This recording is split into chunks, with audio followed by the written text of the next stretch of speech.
Hello, and welcome to Zap the Gender Pay Gap, the podcast series where we expose the elephant in the room. The elephant's name, the gender pay gap. I am coming to you from Memphis, Tennessee, located on the banks of the mighty Mississippi River. Nestled in the southwest corner of the state, Memphis is home to the blues, barbecue, and so much more. I am your host, Gwendolyn Tucker. Thank you so very much for joining me for this episode of Zap, the Gender Pay Gap. I am your host, Gwendolyn Tucker. Look for me on Apple, Spotify, Google, and YouTube. I have a goal to increase subscribers to my podcast, and I would love it if you'd be one. If you haven't done so, just click the link. On last week's episode, I talked about pay systems. And I urge you to find out as much as you can about the pay system that governs what you earn. Did you take me up on that offer? I really hope you did. Sometimes it may feel as if you're snooping or have no right to certain information, but that's a misconception. Instead of snooping, think of it as doing what Sherlock Holmes would do. Remember, you're an insider, an employee of your company. And because you are an insider, you have access to and should understand, rightfully so, the policies and procedures related to your role as an employee, as well as for your position. Because contained in these policies and procedures are expectations. Now, don't you want to know what is expected of you and what the company has committed itself to? You have a room with a view, and you have a right to view information that pertains directly to you. Now, on last week's episode, I also told you that today I would let you in on a secret. I never get tired of shining a bright spotlight on this elephant in the room. You know, the one I call the gender pay gap. In many ways, this elephant is a bully. And as bullies do, they pick on the little people, those they think are weak, people they think they can beat up on rather easily. Someone who won't fight back, a person who will just turn and run. But you know what? We are not of those who shrink and slink away in fear. No, I'm not afraid of this bully. Actually, I want it to be afraid of me. When the gender pay gap sees me coming, I want it to run in the other direction, screaming as it runs headlong right out of my territory. I want it to be afraid to pick on you too. You know what? Even bullies are afraid of something.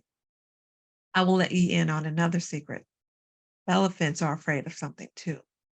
Although they are enormous animals, huge animals, an adult elephant can weigh up to 12,000 pounds. Imagine that.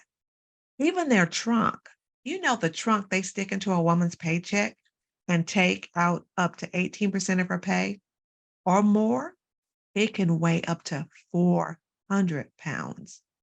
At shoulder height, they can stand 10 feet tall or more. So describing them as huge is really an understatement. But you want to know what elephants are afraid of?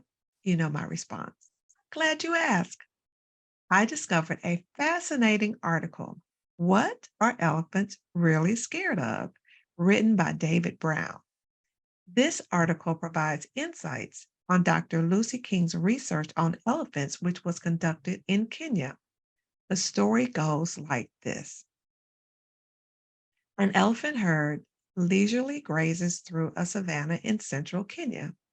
The small elephant playfully chases his older sister through the brush, while their mother, the matriarch or leader of the herd, strips bark from a large tree, using her tusk and grabbing leaves with her trunk, similar to the trunk that grabs a certain percentage of a woman's pay each payday. But I digress. Back to the story. As the matriarch approaches the next tree to enjoy the delicacies she finds there, suddenly she halts. She starts shaking her head and throwing dust over her shoulder. What in the world is going on?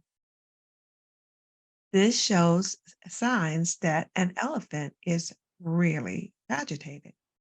She immediately sounds an alarm, and the entire herd of about a dozen elephants run shrieking, and they run in a hurry to get away from the trees. Now, there are no lions or other predators around, and there are no people, which are the things that usually agitate elephants and make them run away. So, what in the world could be threatening the elephants, making them go screaming away from the trees? According to David Brown, Dr. King's research reveals what it is. It turns out that it was something small, and it scares elephants when they get close to certain trees. Was it a mouse? No. Bet you can't guess what it is. It's bees. Yes, that's right. Elephants are scared of bees. You might be saying, those are wise elephants, because I am afraid of bees too. Now, bees form swarms, and these swarms can contain thousands of bees, and they can attack any animal that gets too close to their hives because they're protecting their hive, their domain. They sting their victim as a single unit, often delivering thousands of stings within seconds. These attacks can actually kill people. But the question is, are they enough to kill or harm an elephant? And according to Dr. King's research, yes. It seems that over time, elephants have learned to avoid trees with beehives. We think this might have come from elephants trying to forage and accidentally knocking open a wild beehive, and as a consequence, being stung in the face, around the eyes, and up the trunk, which are very sensitive spots for an elephant, even a huge elephant, such an animal such as an elephant. They run away as quickly as possible, Dr. King explains.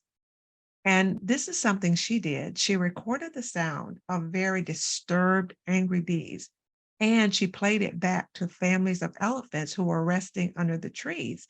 And she did this using a hidden wireless speaker system to see how they might react should a wild hive be disturbed nearby. You know what they did? They ran away. And she indicated that she had witnessed one family running from beehives, and it was true that they just get out of there as fast as possible. So this tells me that when bees and elephants remain in their respective domains, they're both happy campers. But the problem all starts when both are out of their natural habitat. Well, truth be known, this elephant called the gender pay gap is actually out of its natural habitat. And I think it's high time to get this elephant on the run. Don't you? Now, since elephants are scared of bees and I want this elephant to be afraid of me, I'm going to float like a butterfly and sting like a bee. Remember that quote from Muhammad Ali? Because when I do, who knows? It may just run when it hears me buzzing. Now, I do want to extend a great big thank you to David Brown for sharing Dr. Lucy King's research, cluing me into an elephant's Achilles heel. Elephants are afraid of a seemingly small thing, but that small thing, it has a buzz and a sting or two. Now that we know elephants are afraid of bees, wouldn't it be cool to float like a butterfly and buzz and sting like a bee? Please plan to tune in next week and I will tell you how. Because remember, women, we work really hard for our money. We might as well take home all of it and enjoy it. Let's get this elephant on the run. Thank you so very much again for joining me today.